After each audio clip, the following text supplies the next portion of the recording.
Nietzsche's autobiography has chapter titles like Why I Am So Clever, Why I Write Such Good Books, and you think he's out of his mind. No, because the answer he gives is it was just luck. He does not believe that human beings are free or morally responsible in their choices. Why I believe in free will? It's my phenomenology. I feel like I'm willing. It's a better feeling to feel that we're acting freely. It produces a feeling of power. There's only one being who's self-caused, God, and he is supernatural for precisely that reason. The lambs say, you birds of prey, right? You are evil, eating little lambs. You should be good like us lambs who don't hurt anyone. How does he want us to live? Can we even live as if we don't have free will? I've always thought that believing in free will made me more agential.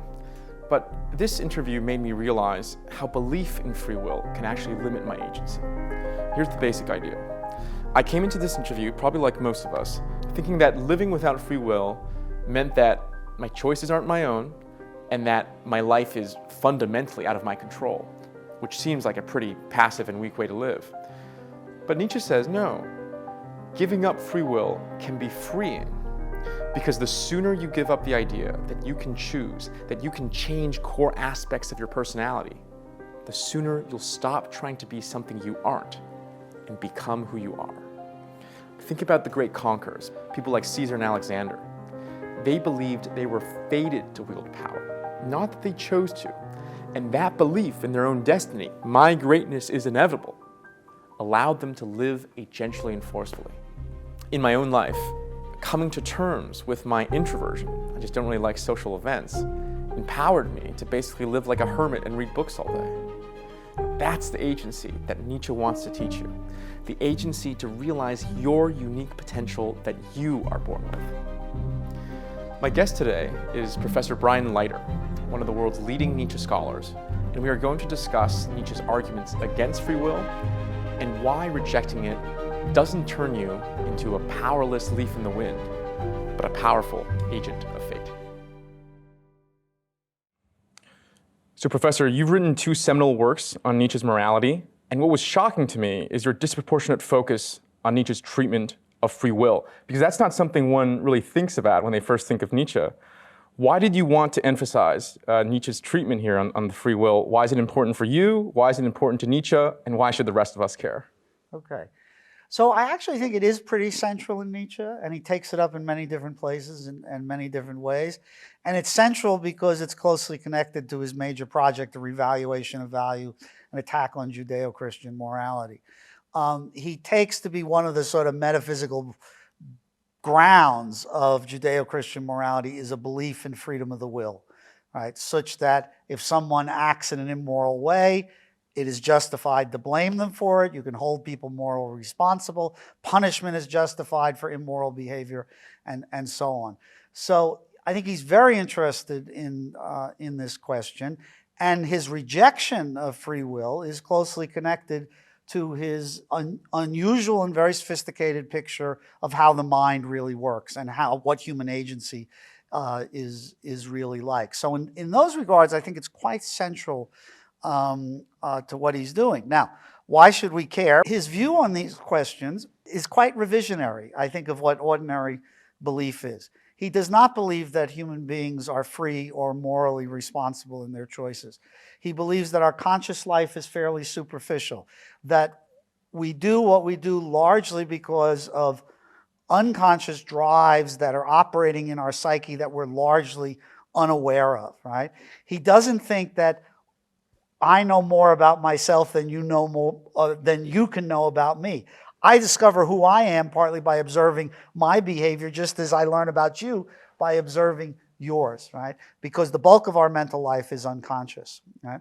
So there's a whole picture Nietzsche has that anticipates Freud in various ways, that's connected to his critique of free will, and leads to a very different understanding of what it is to be a human being. Right. So what I'm hearing is, number one, it is actually quite central to Nietzsche's philosophy as a whole. Number two, it should matter to us because the reasons he gives for us not having free will is actually quite interesting and unique in terms of a contemporary view. And of course, number three, it's naturally intuitive for us to care whether we have free will or not, right? Moral responsibility flow from that. So we're going to spend this entire interview just unpacking that concept. And we're going to split it into 3 parts. First, we're going to talk about just what his position on free will is. Number two, we're going to understand what arguments and objections that one may have for Nietzsche's position. And number three, and this is the most exciting part, we're going to talk about how Nietzsche wants us to live if we do agree that we are unfree in the way that he described.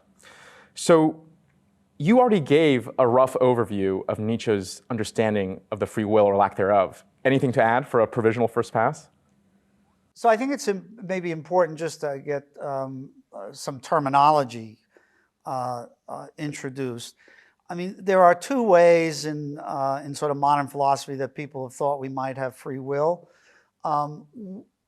One view is the compatibilist family of views that says the freedom of the will is compatible with the causal determination of the will. And you're free as long as you do what you want. That's the simplest version of it. Even if your wants or desires are determined by something else, that doesn't matter. So if the world is just Newtonian, that's not a problem for these theorists. That's what you're saying. Correct. If Newtonian mechanical determinism were true, right, that would not be a problem for this view of free will. So free will is not a matter of the will being undetermined.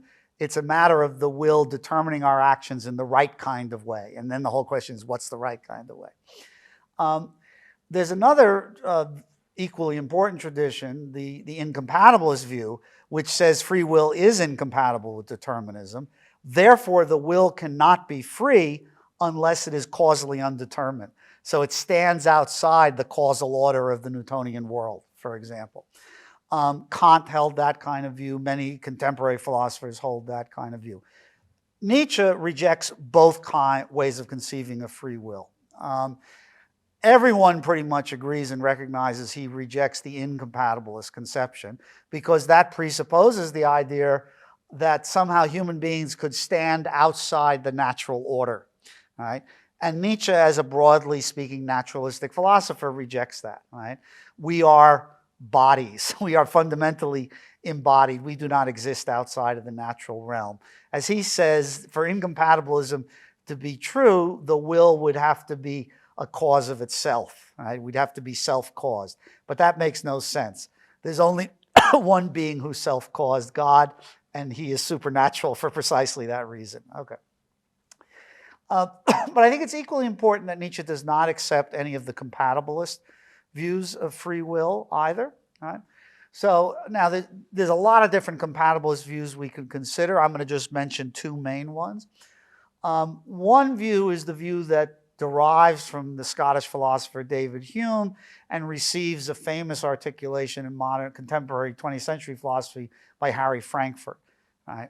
And on this view, you act freely, right, as long as you act on the desires that you want to act on. So in Frankfurt's terminology, that you have a second-order desire that a particular first-order desire be effective, right? So I'm not free if I drink a glass of beer when I have a second-order desire that I shouldn't drink beer. That's an unfree act.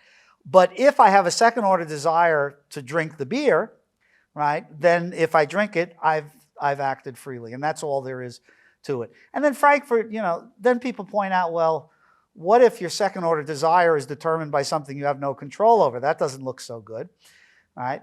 And so then later Frankfurt says, well, as long as you identify with the desire that you actually act on. Now, part of Nietzsche's problem with this picture, part of it is that he thinks whatever first or second-order desires you have are already determined by things that you have no control over, so can't be responsible for. But the other problem, he thinks, is that we don't actually know what desire or drive we're acting on in any particular case. We are largely ignorant of that, right? We tell ourselves stories about it, but we don't really know. So we can't identify with the desire or the drive that's causing us to act because we don't know what that drive is. Right? So Frankfurt-style compatibilist views are going to be a non-starter for Nietzsche. More recently, preface this by saying, analytic philosophers are very conservative. I don't mean in the political, Republican, Democrat sense. They're conservative in the sense that they like to preserve ordinary ideas, ordinary practices. Nietzsche's not that way. Marx is not that way. A lot of philosophers in the European traditions are not that way. But analytic philosophers, they see people, we blame people, we hold them responsible, we think they're free, so they want to try to find a way to make sense of it. And the popular recent effort, version of compatibilism, is, I call it in the book, reasons responsive compatibilism. It says, as long as the agent is responsive to reasons, right, for doing something or not doing it, then they can be responsible and blameworthy for the choices they make. The problem is that for Nietzsche, on this kind of view, it appeals entirely to conscious reasoning. And Nietzsche's view, and now this goes to his broader picture of the mind, Nietzsche's view is that conscious reasoning is largely epiphenomenal. It's largely an illusion, right? We may spend a lot of time doing it, but it's not actually what explains or accounts for our action. That's the overview picture of why he rejects the two main ways of conceptualizing free will. That's fascinating. And right now what we're going to do, now that we have an understanding of the view, is to go to the second part, to talk about the arguments and the objections for this view. But I wanted to give you a quote from your book that highlighted why I found Nietzsche's attack on free will so unique and interesting. And I quote to you: "The general threat to freedom of the will is supposed to come from determinism. However, in modernity, God is dead, and classical physical determinism is often claimed to be false due to quantum physics. But even without classical determinism, free will can still be threatened if what we do is causally determined by the environment, by our physiology, by our unconscious psyche, or some combination of these forces.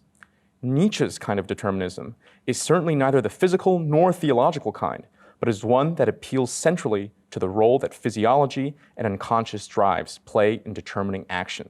This will be Nietzsche's fatalism." What I found so unique and interesting is that Nietzsche's fatalism does not require a metaphysical theory in some form. It doesn't require the Newtonian determinism, nor does it require the other popular strand of determinism, the theological determinism, whether that's the fate, fate in Greek mythology, whether that's God's omniscience in Christian theology. Instead, it's through physiology and our unconscious that the free will is threatened. That's why it's so interesting. So now let's go to the arguments for such a view. The first argument, I don't think it's a direct argument, but I think it's a very rhetorically interesting and compelling one, which is that we have a lot of incentives to invent freedom, to invent free will. So give us an example of how free will can be invented and why we would do so. Nietzsche thinks free will is attractive because it allows us to justify punishing people. And he thinks that for various reasons, people have an incentive, an impulse, a desire to be able to punish others, right? Now, Nietzsche, of course, thinks people have very powerful, cruel instincts. But with punishment, right, we want to feel it's justified. I mean, I could just be cruel to you. That's not punishment. Punishing is you did something wrong and now I'm justified in being cruel to you. But that only works if, in fact, we have free will, right? In the first essay, The Genealogy, Nietzsche gives us the famous parable of the birds of prey and the lamb to sort of make fun of this, right? Where birds of prey, by nature, they eat little lambs, and the lambs say, "You birds of prey, right? You are evil eating little lambs. You should be good like us lambs who don't hurt anyone," right? And then the birds of prey say, "We have nothing against little lambs. There's nothing tastier than a little lamb," right? But the point of it all, of course, is birds of prey don't have free will, right?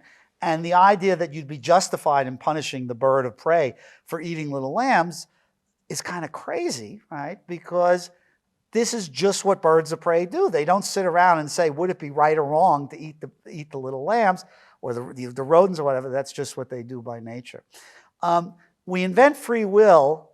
We justify imposing punishments on people for the so-called choices that they have made. That is something he emphasizes quite a lot, right? That it was attractive precisely because it allowed some people to say, aha, now we can justifiably punish you. It's not the only argument. The other one that he refers to is he thinks that there's something about the structure of our grammar that leads us to believe in free will, right?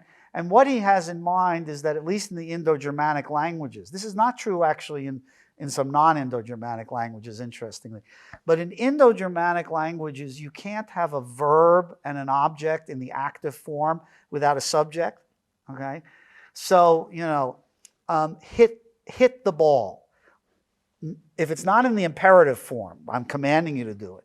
Hit the ball is an incomplete sentence. It has to be you hit the ball, I hit the ball, he hit the ball. And this is just a grammatical fact. But Nietzsche thinks the grammatical fact seduces us into thinking something has to correspond to the I, to the he, right? Like the will that chooses to hit the ball, right? So he thinks grammar kind of unconsciously makes thought that there's a will that chooses to perform an action, seduces us into thinking it's kind of obvious. Okay? Right. That's the other main line of argument. I want to elaborate on these two arguments you give, especially on the first one.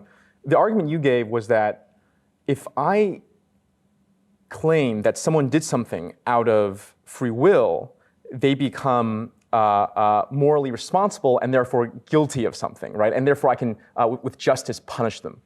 I think there's a much more general form of this, which is that by claiming something is done out of free will, an agent becomes morally responsible. So I think in many instances in my life, people have the opposite incentive to point to themselves and exaggerate their own agency. So I've been researching the intellectual history of the word innovation. And what I found in the last 300 years in modernity was that people started using innovation in a radical way, in an ex nihilo way. I mean, in the arts, they considered people untutored geniuses, right? People who didn't need any traditional learning at all to create their own thing. In technology, innovation these days, people say we go 0 to 1. Of course, none of these tech companies go 0 to 1, right? Most of the times they're building on their predecessors. Right. And in academia, perhaps especially in French academia, they claim that they're making these radical epistemic breaks, but these theories are barely distinguishable. And so the question is, why would they want to claim such a ridiculous notion of innovation? And the answer is, if you exaggerate your own agency, you give more credit to yourself. So what I wanted to say is I wanted to highlight that there's another side of this. I think that's true, and Nietzsche does observe, right, that sometimes people want to deny free will in order to exonerate themselves. I'm not responsible for it, society made me do it. But the flip side of that is they want to exaggerate the capacity for agency because they want praise and credit, right, based on this is what I've done. And you gave some nice examples of that. Nietzsche's very strange autobiography, Ecce Homo, is funny in this regard, but consistent with his general views, which is the autobiography has chapter titles like Why I Am So Clever, Why I Write Such Good Books, and you think he's out of his mind. No, because the answer he gives to the question, why he is so clever, is it was just luck. It was a stroke of fate. Right? By nature, he was the kind of person who instinctively chose the right conditions under which he could flourish. In other words, he doesn't use free will in the way you're describing to try to give himself extra credit, whereas the typical autobiography does that. Right, exactly. So that's the first argument. And again, that's not going to convince anyone. That's just to make us suspicious of free will. Yeah. Let's go to what I take to be the central argument, which is that when most people think, this is my position, for example, why I believe in free will, it's my phenomenology. Well, I feel like I'm willing certain actions, I'm not willing other actions. Nietzsche attempts to deconstruct this phenomenology, this experience of willing. So tell us that argument. So I agree with you that many people take first-person phenomenology, they feel like they're exercising free will. One thing empirical psychology has shown in recent years is that that bit of introspective experience is very unreliable. So, for example, you're familiar with Ouija boards, right? People who play with Ouija boards think are mistaken about what role their choices are playing in the movement of it. They are in fact moving it, but they don't realize it. And conversely, there's lots of cases where we think we're exercising free will when we're exercising choice, when in fact we're not.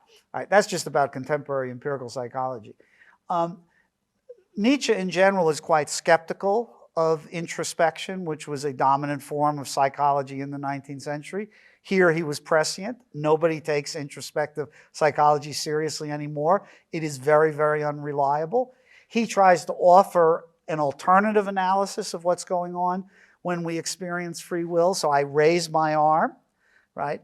And Nietzsche's question is, well, I freely raised my arm. And then Nietzsche says, okay, but your arm is part of you as well, right? Why do you identify with the will that chose to raise the arm rather than the arm, right? Why isn't my experience, my arm got raised, right? And what Nietzsche says is because it gives a feeling of power, to feel like the thought that preceded the action controlled the action. And this is, again, a kind of best explanation argument. You can explain why we'd be inclined to introspect as though we act freely because it's a better feeling to feel that we're acting freely. It produces a feeling of power. Again, that by itself doesn't show that the phenomenology is wrong, but his general picture of the mind gives us other reasons to think it's wrong. Right. So I want to respond to two things that you said there. On the Ouija board case, that doesn't show it either, right? Because all the Ouija board is showing is that we are prone to confusion about when we're using free will when we aren't, or we aren't when we are. So that doesn't, it's not conclusive. It's not conclusive, but it shows that our introspection is not very reliable. Right. And there's lots of examples of this in the empirical psychology literature. My question, objection, concern for this argument you gave, that why do we identify with the commanding will and not the commanded arm, I think your answer is coherent, right? Especially in this world of will to power where we like to feel powerful. But surely the libertarian, not the political libertarian, but someone who believes in free will, surely they have a very coherent response, which is, I identify with the will because I'm the one willing it, because I'm the one who's raising the arm. And the will is more me because, I don't know, it's a soul or something, than the arm is me. The problem is that's not really an argument. It just presupposes what's in contention, right? So we have a data point, the experience of exercising free will, right? And Nietzsche gives an explanation for the data point, which is that it appeals to our desire for a feeling of power, right? The libertarian answer just doesn't even look like an explanation. It just presupposes libertarianism is true, right? Now, if we had other reasons to think libertarianism was true, okay. But the problem is we don't have those other reasons, right? And certainly for Nietzsche is not even going to consider that, because the idea that you could have a will that is self-caused, which is what libertarianism effectively requires, is a notion Nietzsche thinks makes no sense. Right. I think, reading your book very closely, that there's actually another argument in addition to this first one about why we identify with the command when it comes to the phenomenology of the will, which is that our thoughts themselves, the thought, I will raise my hand, itself is not willed. Can you elaborate on that argument? Okay. Yes. So Nietzsche does think, right, that it is a striking fact, as he puts it, that a thought comes when it wants, not when I want. What does he mean by that? Elaborate there. What he means is that for most of our thoughts, there is no sense in which we even have the experience of free will with them. We just find ourselves with the thought, right? And I think this is a correct observation about even the internal phenomenology of it. Occasionally, right, if we're, running through an argument in our head, it may start to feel like we're willing it. But with an awful lot of thoughts that we have, we find ourselves with them, right?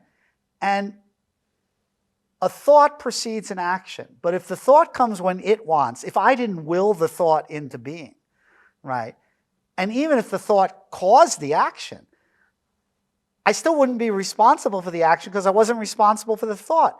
Because it came upon me, I didn't will it into being. That's the point of this argument. Right. And my pushback, as you can tell, I'm quite sympathetic to the free will position, is why then is there a gradation of experience of willing? Like you said, when we're having this conversation right now, you said in our break that it was very tenuous because it feels like you're having to expend a lot of will to do it. There are thoughts. No, I didn't say anything about will. In my phenomenology, it feels like I'm being very engaged. Now, I'm being engaged, but the point is, what I'm objecting to is the use of the word will. Right. Right. This is intense, right? But I don't feel like I'm exercising a lot of free will in this. Right. I'm kind of on, my Nietzsche autopilot. Okay. To put it that way, which is, I'm hearing what you're saying, and I'm responding to things you're saying, and arguments come to mind, and a lot of thoughts come to mind just because you say something, but I don't, as it were, will them into my mind. Right. Well, let me draw out, I think, the weaker version of this claim, which still, I think, is going to be fine for my point, which is there are certain thoughts, like you say, that feel a lot less willed. In fact, there are certain thoughts where you try not to will them into existence, like don't think about a pink elephant, right? People think about a pink elephant. Why is there this gradation of the feeling of willing a thought if all of them are unwilled? Okay. Do you agree with that, by the way? I'm not sure gradation? I think there's a gradation. What I think is that sometimes we may have the experience of free will with our thoughts. And the example I gave is we're working through an argument that has logical steps. Yes, right. But I think that's relatively infrequent. And it's not true of most of our thoughts. But that's fine, right? Because the free will person doesn't say everything needs to be the outcome of free will. But okay. But notice, right, it would have to be the case that the thoughts that precede action have to be thoughts where we have the experience of free will with them, right? And that would be a very small subset of the actions where I think we feel we have free will. So you'd already lose quite a lot. That's fine, yeah. Right. Well, it's not going to be fine for most defenders of free will. But secondly, even that, right, even that argument is potentially vulnerable to the first argument, namely that the phenomenology admits of a debunking explanation, right? That we feel like we are willing the thought that precedes the action because it contributes to the feeling of power. One last point on this argument that Nietzsche provides us. If all of our will is a mere symptom or it's an epiphenomenon of really underlying unconscious activities, yeah. Why do we have consciousness? Why aren't we just unconscious automatons? Right. Okay, so Nietzsche's view about this, and again, I think it's a kind of prescient view from the standpoint of contemporary psychology, is that he thinks most of our mental life can proceed unconsciously. And we actually now know that this is true, that a huge amount of our mental life does proceed unconsciously. And he takes up the question, why is any part of it conscious, right? His answer to the question why any part of our mental life becomes conscious is because that was necessary basically for society, right? That some of our mental activity had to become conscious, which for Nietzsche means had to be formulatable in language. Language and consciousness go hand in hand for Nietzsche. He's quite explicit about that. Language developed and consciousness developed in order to make social coordination much more effective. Right? I can do a tremendous amount of what I need to do mentally, unconsciously, but if you and I are to coordinate, right, so that we catch the tiger, we're going to have to talk, right? We're going to have to be able to share some of our mental life with each other in order to have a community, do the things needed to sustain the community. So that's his hypothesis, not a crazy hypothesis, that it facilitated a kind of social coordination that would have been impossible if all mental activity were unconscious. That's his answer. Right. So I'm having a bit of trouble with his hypothesis because it's not clear to me why language and communication out of all the different faculties is what necessitated consciousness, because there seems to be other conscious activities that are even more intense than language. Okay, sorry. So that wasn't quite the thesis. Right. The thesis was that consciousness developed in order to facilitate social coordination. And consciousness is only possible with language. So language and consciousness developed to facilitate social coordination. That's the thesis. Right. I mean, computers certainly communicate without being conscious, but even in the human realm... Right, but human beings can't. Right. But I don't know about any studies on this, but surely something about smelling an odor of fear from my companions or something like that unconsciously sets me on tilt, or surely there's ways to communicate that's unconscious, no? Surely is begging the question right. there. It's not obvious that's surely. I mean, I suppose it could have been the case that, look, human beings could have evolved telepathy, right? Right. And then that would have, but we didn't. That didn't happen. So might there have been other ways to facilitate social coordination? I guess possibly, but that isn't our species, right? Such as your elevated sense of smell, right? That does all the work that, my telling you there's a snake in the bush does, right? I don't know. The snake in the bush just seems a lot more efficient, right? Right. And tell everyone back in the village there's a snake in the bush to stay in their tents, right, or whatever it is. That's the simple idea. So the two arguments we've covered so far, the first one about the ulterior reasons why people want to invent freedom, as well as this phenomenological deconstruction, as you say, they're not takedowns. So what other reasons does Nietzsche give us for why this position is to be preferred? So he has a general thesis about why human beings do the things they do, right? And it is that the human mind is kind of a bundle of drives that are mostly unconscious. Drives seek expression in various ways, and their expression involves us doing various things, okay? Now, you can ask the question, why think that picture is true? Answer is he thinks it provides the best explanation of a lot of observable behavior, and it provides a better explanation than, for example, people engage in conscious ratiocination and choose what to do based on their free will, right? I mean, I'm putting it a little crudely here, but that really is the structure of it. Nietzsche is, he's not the first person to theorize the existence of an unconscious, right? But he is one of the first to give a lot of examples and evidence that would support the claim that there are unconscious aspects of mental life that figure in the explanation of our behavior, right? And Freud then picks up on this. You attempted to bolster this position very helpfully with a lot of contemporary empirical research, mostly focused on how heritability affects us. Here's one quote. Of the total explained variance, 59% was explained by the criminality of the biological parents. We're talking about the criminality of children here. And only 19% was explained by the criminality of adoptive parents. So if I have a kid, even if the kid is adopted from day one, 59% of the variance of the kid's criminality is not going to be explained by the adoptive parents, but by your criminality. By my criminality, right. And so it's really through empirical observations like these that one starts to build a severe doubt of free will. Is that what I'm getting?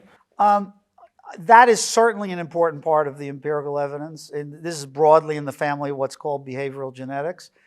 Behavioral genetics, famously involves two kinds of studies. You mentioned one, which is where a child is adopted into a different family, and we know something about the behavioral character or personality characteristics of the birth parent and of the adoptive parents, and then we see what has the biggest influence. Answer is birth parent, right? Not absolute, but the bigger influence. And then the other are the famous Minnesota twin studies, where twins are separated at birth into two different families for adoption. And then it turns out that, for example, they have very similar personality traits, extroversion, neuroticism.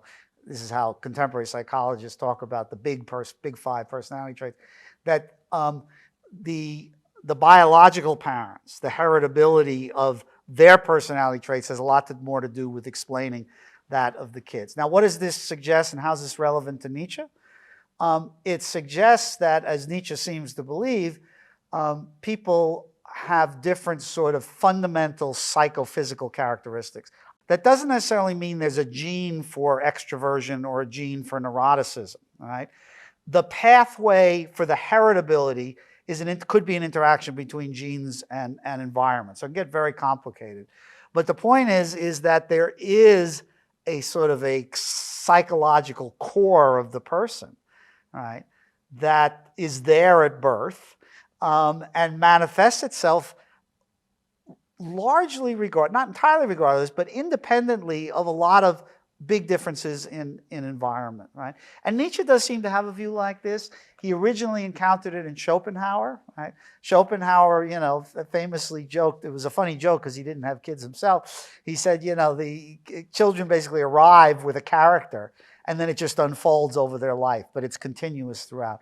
And Nietzsche has a fairly similar view in the sense that, we arrive with sort of a package of drives or dispositions, and the environment may affect them, but it can't fundamentally change the type of person we are. Right. So what I want to be clear here is on both what determines us completely and how we are determined completely. So it sounds like the first question is a combination of our environment, our unconscious, and our genetics, our nature. And not free will, those things sufficiently explain all of our decisions. And when it comes to how we are influenced, it's not like we are fated to hold a specific belief. I like pink, I like blue. What we're determined on is more like in our personality, if that's a good word. Yeah. So I'm a conformist, or I like standing out. And so this leads to the interesting conclusion that the person with the same type fact in different cultures can manifest in completely different ways.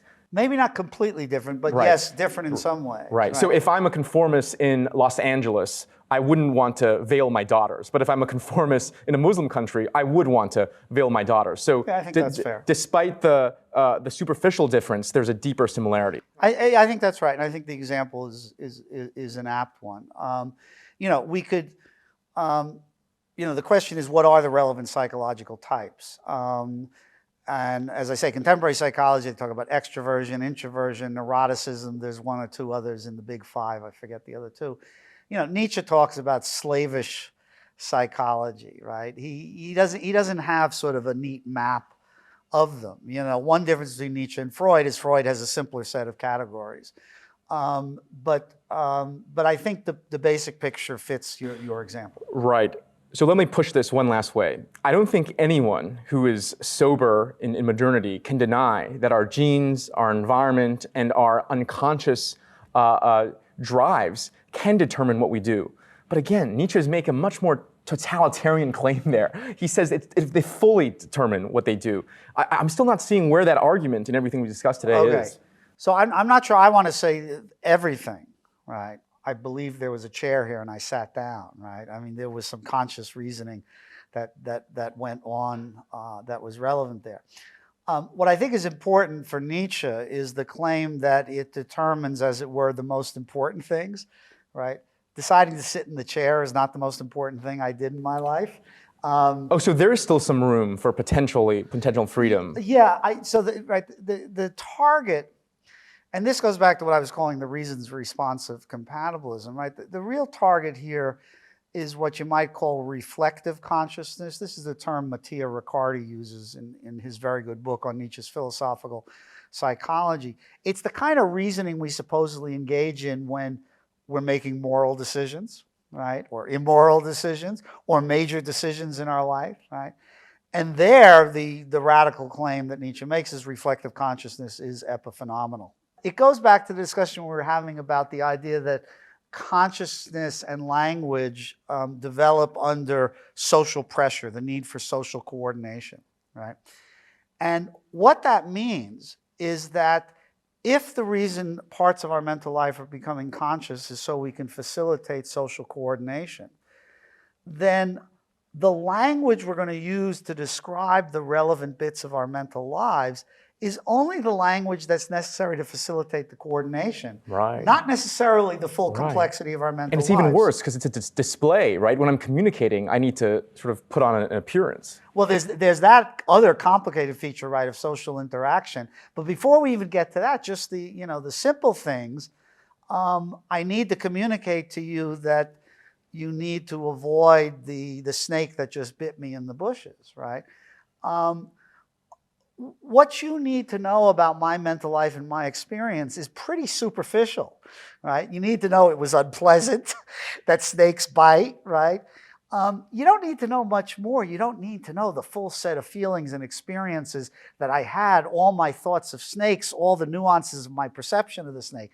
In other words, because conscious mental life has as its purpose facilitating social coordination, it can sort of flatten out what's really going on in our mental life. Most of our mental life need not become conscious. And in that regard, therefore, it fundamentally falsifies, as Nietzsche often says. It's a very superficial, only partial representation of the mental events that are actually going on in the mind. That's fascinating. We're running a bit short on time, so I want to get to part 3 about the prescriptions. What do we do if we buy into Nietzsche's his fatalism?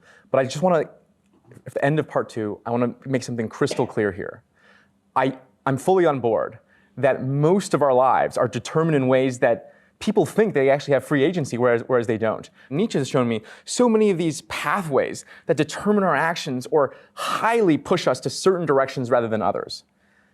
But none of this shows that we don't have free will, right? Like there could be an inkling. All Nietzsche wants to argue is the immense ways we are determined. Is that right? Or he wants to go stronger and say the full... No, I think it's stronger than that Right. if you accept the claims and the evidence that he offers. I mean, the question is, if his picture of the mind is right, then you have to answer the question, where's the will? In what sense is it causally undetermined? If it's causally determined, then now we're back in the Humean Frankfurt camp. But we don't know what determines the action, then how are those arguments supposed to work? So it really does, I think, create a fundamental problem. A full court press, so to speak, yeah. Right. So my position here is I maintain, first of all, I'm not a metaphysician, so this is going to be a very naive position, but to me, I don't think anyone has shown conclusively what types of causalities do or even don't exist. Right? Physics, for the longest time, thought it was Newtonian billiard balls crashing together. Now we have quantum. I don't know how that's supposed to help sort of free will, but it's clear that physics has no idea how to square the classical with the quantum. Kant has a great argument, I think, about atemporality. If there's an atemporal realm, then obviously there opens up so many different causalities, modes of causality, and physics is showing us that time is not as simple as we thought it was, right? And then there's the argumentation that we're not sure that this is base reality. So whether that's a simulated reality, whether that's a religious reality, we have no access to what the real metaphysics could be. So okay, that last claim I think is absurd, and Right. Nietzsche would think it's absurd. Right. So I just want to take that. I want to take silly metaphysics, which just embarrasses philosophy, Right. off the table. No, because the first 2 points I think are more serious. I'm not saying that there is a base reality. There is an alternate reality. I'm saying it's not clear to me that there isn't. So I'm holding the skeptical position. I'm not arguing that any of those things I said are true. I'm saying I'm a skeptic. I've read as many people as I could on this topic, and no one seems to have any idea on not just what type of causality there are, but also what type of causality there aren't. And if I'm a skeptic, if theory is so impotent, then I just trust my phenomenology. Sometimes I feel like I'm in control. Sometimes I feel like I'm the driver's seat. Let me say, if you're really that kind of skeptic, which Right. Nietzsche has no truck with, and I don't find very plausible, if you're really that kind of skeptic, that hardly helps the case for free will, right? I mean, why think there's free will if, in fact, this is all a simulation? Oh, I'm saying example. I distrust theory, so I just default to my phenomenology. I default to my experience. Well, Yeah. that doesn't seem to follow from that kind of skepticism. But again, let's put aside the sci-fi fantasy stuff. I know philosophers love this stuff, but you've studied philosophy. Philosophers have no judgment. Right. There we go. On the causality question, notice nothing in Nietzsche's arguments depends on the difference between causality in a Newtonian and a quantum world. Right. It's just none of it turns on that. It does turn on having some notion of causal determination, and you could pick a Humean view of causation, you could pick a non-Humean view of causation. I'm perfectly happy with certain kinds of constant conjunctions, right? But Nietzsche doesn't have a lot to say about this question. It turns out, Riccardi talks about this actually in his book, that Nietzsche was familiar with Humean views on causation and found them kind of attractive. So I'm not sure that the genuine problem in the physics matters for purposes of Nietzsche's argument, as long as you think there's some notion of causal determination of the kind we employ all the time in ordinary life that's will suffice here. That, I think, is really all Nietzsche says. Nothing in Nietzsche rules out the sort of, extravagant metaphysical scenarios. Right. And that's what I was precisely trying to deny by bringing up the physics, to say that, the physicists have no idea of what type of causalities there are and there aren't. And anyways. But we still have a notion of causality that we use all the time. Right. And when I go to the doctor, I count on the doctor having a plausible view about causality, or I'm not going to get better. Right. And I'm just skeptical about drawing too many conclusions from that ordinary language. That's what I'm trying to say. It's not ordinary language. I mean, doctors work with the notion of causation all the time on the basis of which they recommend treatments, right? And they are not affected at all by the physics. Right. And God bless them for that. We have to move to the third part, which I think is the most interesting part. Why does all this matter? If we buy in to Nietzsche, how does he want us to live? Can we even live as if we don't have free will? Good. Yes, that's certainly a very important question. Nietzsche does think illusion is a necessary condition for life. And I think one of those illusions is the illusion that we have free will, okay? But I still think, so even from the first personal standpoint, if that illusion is pretty hard to resist, right?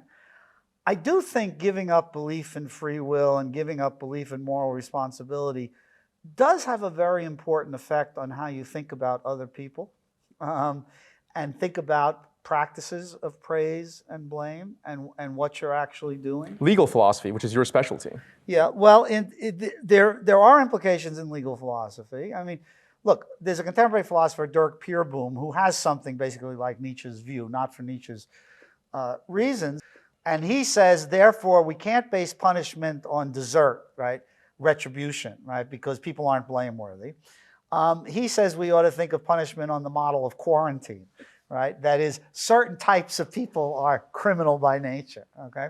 Now, I've tried to explain to him that as a matter of criminal policy, this is crazy, right? Because, you know, you can see very well where that would lead, right? You know, unless there's a crime gene, you know, it would just be very creepy, right? In a way, I think the criminal law probably does it the right way. You have to perform a wrongful act, and there has to be some evidence of your mental state. I think it's largely fiction, you know, but I think that's perfectly fine for criminal policy. I think more about how we think about individuals. So, for example, I am never comfortable with saying anybody is evil. It just doesn't, and this is the Nietzsche influence to me. You know, I think there are certain types of people who do certain things by nature, and, you know, they're abhorrent, but are they blameworthy? You know, I'm kind of skeptical. But the good isn't blameworthy either. That's the flip side of this, right? The good isn't praiseworthy. Isn't praiseworthy, at least when praise is directly symmetrical to blame, right? You know, you can admire Beethoven without thinking that he exercised free will to become Beethoven. You could admire Nietzsche and agree with Nietzsche's own self-assessment that it was fate that he be Nietzsche, right? And so you could still admire, you know, the genius, the prose. It was just a lucky stroke of nature. And there are lucky and unlucky strokes of nature. And I do think that would lead us to, as it were, be a little less moralizing and a little less prone to sort of blame and vindictiveness about things, even though it wouldn't change the need for punishment and so on. So if I understand your position right, you're saying that we still have to live and operate as if we had free will. That's what... From the first person's standpoint, right, from the first person's perspective, it's what's required of agency, really, to make decisions and do things. But you're saying what this view should change is to transform our relationship with others. I think it transforms how we perceive others. I think it can also transform how we perceive ourselves, right? That is, if you understand that a lot of what you're doing is more fated than you realize, then you can view, you know, part of what you do in a human life as learning who you really are. And that's roughly what Nietzsche said about himself. That is, you know, you can perhaps acquire a more realistic sense of who you are by observing your life, not from the phenomenological perspective, but what have you done? What choices have you made? What things have happened to you? What kinds of relationships have you had? And so on and so forth. So I do think that's another takeaway from this. Let me ask you another question, and this has to do with the idea that Nietzsche thinks we shouldn't reject an idea just because it is false, but on its impact to life. Nietzsche wants to create higher men. Creative genius, sometimes he refers to the conquerors as well. A constitutive quality of these higher men, so to speak, seem to be that they exaggerate their own agency, right? Caesar thinking that he was fated to rule Rome, or Nietzsche thinking that he's Notice what you just said. Right, Caesar right. thought he was fated. I'm not sure they exaggerate their own agency. They may have enormous self-confidence. Or in Caesar's case, actually think they are agents of fate. Yeah. Right. This is very helpful. When I said it, I realized I had sort of trapped myself. You had given me I'd given you something. ammunition for my view. It's interesting. So Nietzsche's claim here could be that if you think everything is determined, you will actually act with much more ferocity. Maybe, but again, I think Nietzsche would be perfectly happy to grant that from the first person standpoint, when we're thinking about what to do, we should exaggerate. We act as though we are exercising free will, right? And that's one of those illusions you can't get away with. I mean, you can't eliminate that one. It's really tough to think about yourself the way you might think about your dog, right? Your dog doesn't have free will, but you can't think about yourself that way, right?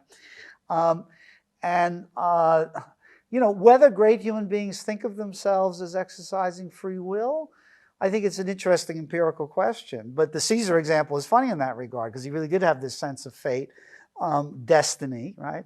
And that is something I've seen recur in biographies I've read, actually, of certain higher men, so to speak, right? Or just a sense of, an absolute certainty of purpose, right? So it's not a matter of agency, it's just, this is what I must do, right? And I do think that's how Nietzsche thinks about his own life, though, as in his autobiography says, he only came to realize that over time, that he saw what was unfolding in him. Right.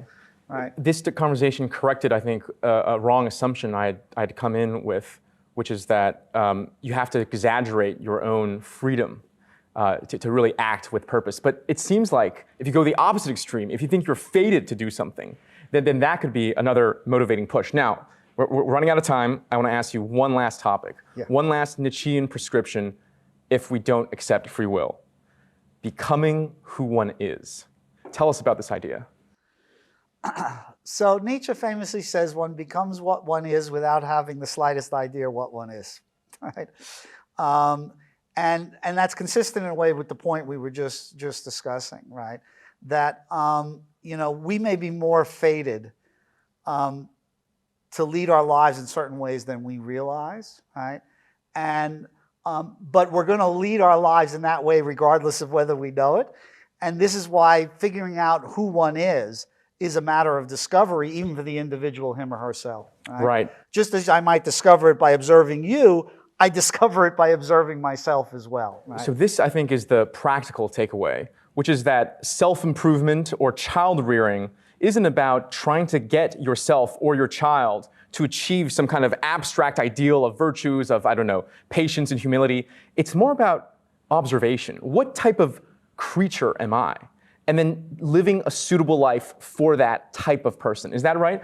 I think that's roughly right. And I will say, as a parent of 3 children, it is very important as a parent to understand who the children are, to understand that character they have arrived with, and not to make certain kinds of demands. Not to force them into a certain mold. Too foreign to it. You don't make assumptions that limit their possibilities, but you do have to really be alert to who they are and what they're capable of and how and when and their proclivities and so on. One consequence, however, we might not like it, is that I think Nietzsche's theory must make us judge people a lot harsher based on their past. So if you committed criminality, that wasn't just a choice. You're by nature disposed to criminality. If you cheated once, you're by nature disposed to that. Is that a conclusion? I think that's too strong. Cheated once, committed one crime. But I do think that your basic intuition is right, which is that the fact that someone did something and maybe did it multiple times starts to be strong evidence about who they really are, right? And so yes, in that sense, the past, not just a once-off, but a past set of actions is strong evidence to the type of person that you really are, in a way that you wouldn't associate with the free will view, right? Oh, they just chose to do it. No. This is telling us something deep about their nature. Right. So it's harder for people to change in this framework. On this picture, yes. There's limits to how much change you can expect. I don't think I'm more convinced about not having free will, but I think what you have shown me is the tremendous pathways that we are being determined, and which makes me able to take away a lot of these practical prescriptions, even without fully ejecting free will. So I want to thank you for this interview. You're very welcome. Thank you for all the good questions. Thanks for watching my interview. If you want to go even deeper into these ideas, then join my email list at greatbooks.io. You'll not only get lectures and interviews, but also transcripts, book summaries, and essays, all to help you explore the key ideas from the most important books in history. If you're interested in learning more about Nietzsche, a great entry point would be his Genealogy of Morality. The main argument of that book is that everything you've learned to call morality, equality, compassion, moderation, altruism, are actually values designed to suffocate greatness. If you're curious why Nietzsche thought so and how we came to hold these values in the first place, then go check out my lecture on the genealogy. You can find links to everything we discussed today in the description, as well as on my website, greatbooks.io. Thank you.